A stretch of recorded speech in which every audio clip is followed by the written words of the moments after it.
Acho que para a gente começar o nosso encontro hoje, eu queria falar um pouquinho sobre o amor singelo, mais um pouquinho.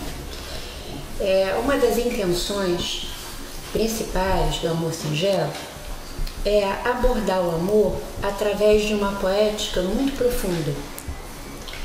Na nossa cultura, na nossa educação, na nossa sociedade, o amor é apresentado para a gente envolvido por uma aura, eu acho, de uma idealização romântica e moral, em que a ideia da perfeição e da bondade, junto com o amor, está sempre presente. E esses ideais de perfeição e bondade acabam nos distanciando da realidade da alma humana e da poesia que também existe nessa alma. Então, é como se a gente fosse levado a ter certos modelos pré-concebidos do amor. Uma das coisas, então, principais do amor singelo é a gente desenvolver a percepção e até, posso dizer, a confiança de que uma maravilhosa poética função do amor é de nos devolver para nós mesmos. Isso eu acho que é uma das coisas mais bonitas e mais cheias de poesia que pode existir. Então, quando a gente fica no território das idealizações, daquela coisa de que o amor tem que ser assim ou assado para ser bonito, né, a gente perde essa poesia. E talvez agora seja bom a gente lembrar que a palavra poesia, a origem dessa palavra, está ligada a uma ideia de se produzir alguma coisa. Poesia está ligado a uma ação que produz algo e que também gera encantamento, né?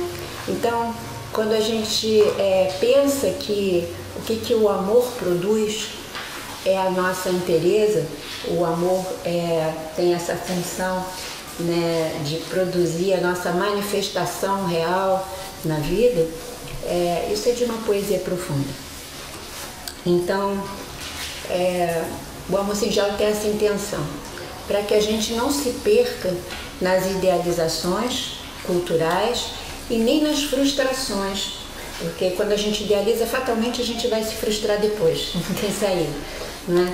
E a gente vai sair magoado. E nisso a gente perde essa festa, sabe? A festa que o amor, na verdade, quer nos oferecer, que é o fato do outro permitir que a gente se case com a gente mesmo e por isso possa fazer da vida uma eterna descoberta e uma grande aventura. Tá bom? Pode dizer. O tema de hoje é a potência luminosa do conflito. A gente vai tentar mostrar, né, a quem o conflito está a serviço de quê? Está a serviço de quem? O impasse, qual é a inteligência que há no impasse, qual é a inteligência que há no conflito, né? No enfrentamento, no confronto, no obstáculo, né? Qual é o objetivo do obstáculo dentro da relação? E o quanto de revelação a gente pode extrair de um impasse, de uma situação de paralisia, né? É muito fácil a gente identificar um conflito como uma coisa desagradável, chata, ruim, etc., né? Mas ele só existe porque ele está trabalhando em nome de algo que a gente precisa reconhecer para dar o devido valor ao conflito, né?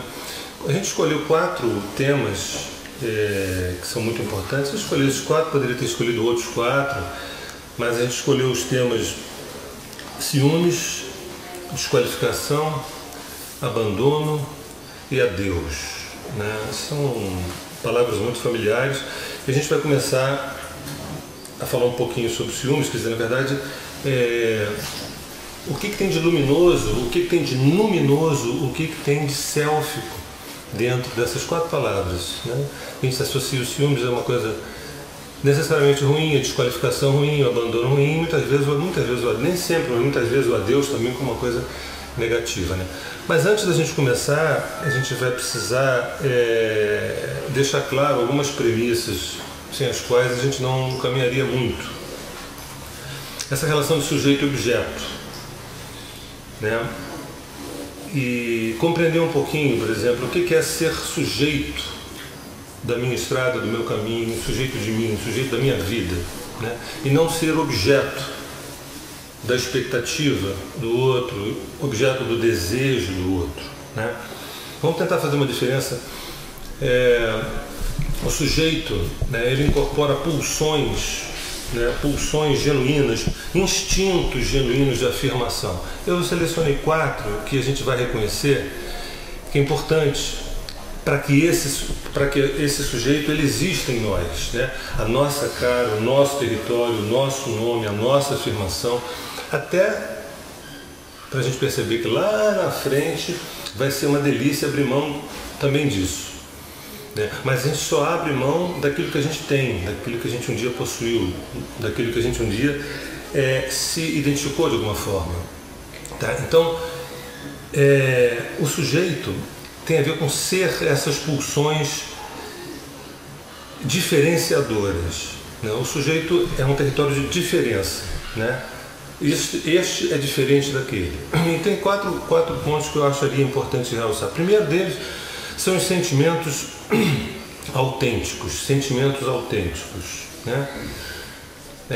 A construção desse sujeito passa por a gente identificar os nossos sentimentos sendo nossos sentimentos, né? Parece tão idiota, tão óbvio, tão banal, mas não. É muito comum a gente estar sentindo coisas que a gente deu um Ctrl+C e um Ctrl+V, a gente copiou e colou, entendeu? E aí a gente está sentindo numa boa, e até porque qualquer sentimento gera uma identidade aí. Eu tendo uma identidade aí, tá bom, né? Não é isso que nos interessa. Então, 4 pulsões formam esse sujeito, né? O primeiro é esses sentimentos genuínos, autênticos, que eu sinto, que são meus, que estão reverberando. Para isso eu tenho que, obviamente, fazer contato com o que eu estou sentindo. O segundo instinto, eu chamo de pulsão, eu chamo de instinto, né? É um instinto de conclusões intelectuais também próprias, né? Não é raro você, ao saber o que está sentindo, você dá um passo de ter algumas conclusões intelectuais sobre esse ou sobre aquele assunto. É muito difícil quando você não tem um sentimento claro, ou que você tem são emocionalismos, ou o sentimento trazido de outrem. Você pode ter opiniões também de outrem, e por aí vai, a gente vai levando. Lá na frente é um estrago federal.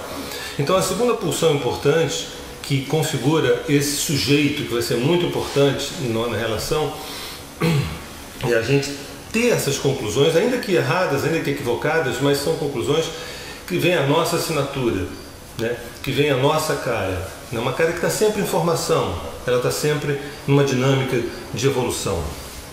Um terceiro instinto, né, fundamental para a construção desse sujeito é a estruturação de uma segurança material, uma estruturação material singular. Uma estruturação material singular. O que significa que a maneira como eu construí minha vida, a maneira como eu ganho meu dinheiro, a maneira como eu tenho um conforto para que eu consiga encaminhar meus processos, você sabe que isso me traduz, você sabe que isso é a minha cara, sabe? Foi difícil, eu primeiro tive que saber com muita clareza o que eu estava sentindo, a partir daí alguns pensamentos me vieram sobre se é esse ou aquele caminho, e as escolhas vocacionais, as escolhas profissionais que revertem numa estabilidade, numa segurança material, tem muito a ver comigo, sabe? Eu gosto muito de onde eu estou, gosto muito do que eu faço e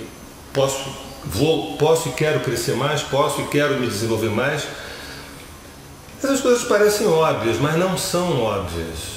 Não são óbvias. A gente tem uma educação da adaptação, a gente não tem uma educação da individuação. Nós não somos educados para nos individuarmos, nós somos educados para nos adaptarmos. Então, como dissesse assim, você não vai mudar o mundo, já que não vai mudar o mundo, o melhor que você tem que fazer é se adaptar. Aqui a teoria é inversa, né? Se você é quem você é, você já começou a transformar o mundo. Embora você não perceba, não dê conta muito bem de afiançar que mundo é esse que está sendo mudado, mas com absoluta certeza, com margem de erro de 0%, quando você está no seu lugar, com o seu rosto, com a sua assinatura, com o teu sentimento no teu lugar, ou você é sujeito da sua vida, aquele mundo não é mais o mesmo. E se o outro, e se o outro, e se o outro, e por aí vai, isso é uma cadeia. Né? A gente está saindo de um momento onde a gente acreditava que as revoluções elas dependiam de mudar de situações de fora. É muito mais difícil mudar dentro do que fora. Então a gente pega em armas, a gente faz revoluções, a gente mata, institui governos, põe novos governos, inventa uma esquerda, inventa uma direita, faz um circo absoluto para se distrair do tema central, que é o seguinte, que é a própria revolução. Escuta, quem são esses que me habitam? Como eu posso fazer para bancá-los? Né? Essa ignorância é letal. Essa ignorância é letal. É só para lembrar que a violência, ela é toda e qualquer violência é fundamentada no déficit sujeito. Isso vai cair na prova, vou repetir. Toda e qualquer violência está fundamentada no déficit sujeito. Tem uma fórmula básica: vocês querem ser violentos, sejam objetos. Um dia vocês vão meter o pé na porta, vão sair dando porrada, ou vão, com muito medo, jogar farpas aqui e ali, para não parecer que na verdade você gostaria de ter no fundo uma bomba atômica na mão. Entendeu?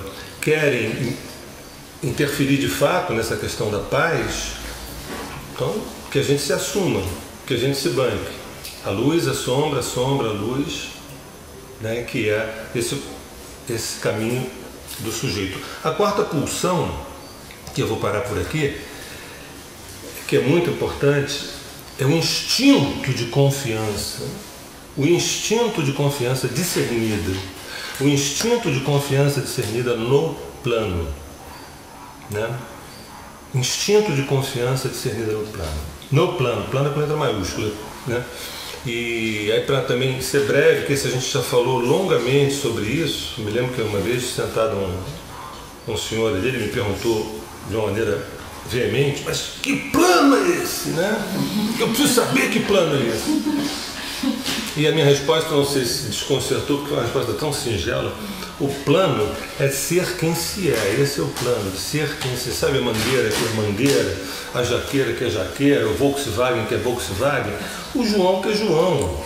Mas é difícil o João ser João. É mais fácil o Volkswagen ser Volkswagen do que o João ser João. Essa é a nossa luta, da Maria ser Maria. É complicado porque a Maria pode ser... Claro que a Maria ela pode ser muitas, mas é fake ela ser outra. E sim, outras. É outra história. Então, sujeito é quando você banca esses outros que somos nós, na verdade. Né? Então, eu finalizo a minha fala introdutória. Sim, falta definir o objeto, mas então, só dando uma recapitulada, nesses 4 instintos, nessas 4 pulsões que definem a priori a noção de sujeito, a noção de território, primeiro são sentimentos autênticos, né? Segundo, são conclusões intelectuais próprias. Terceiro, são estruturação material singular, que é a estruturação do meu território de conforto no mundo. E o quarto é a confiança discernida no plano. Né? E, obviamente, definir o objeto a partir daí, eu poderia dizer objeto é tudo aquilo que não é sujeito, mas não me agrada essa resposta. Eu prefiro dizer que objeto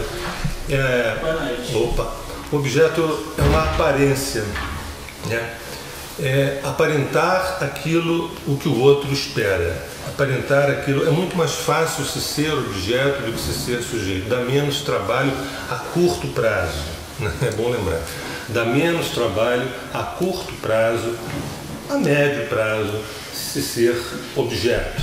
O que o outro quer de mim, o que o outro espera de mim, o que me custa, meu Deus? Não custa nada. Na verdade, eu posso fazer um contorcionismo e a longo prazo é desastroso, e a gente vai encontrar nas páginas dos jornais, nos jornais, o resultado de um mundo que tenta fazer sujeito e tenta fazer da vida o próprio objeto, né?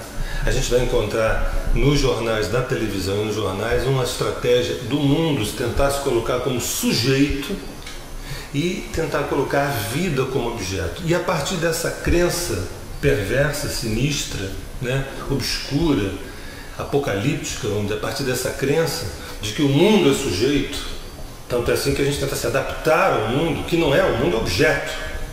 O mundo é objeto, entendeu? O mundo é a posteriori, né? A vida é anterior, a vida é muito anterior ao mundo. E quando o mundo acabar, a vida continua. Mas quando o mundo se coloca no lugar de sujeito e a vida passa a ser o lugar de objeto, a gente se enrola nisso tudo aí. E aí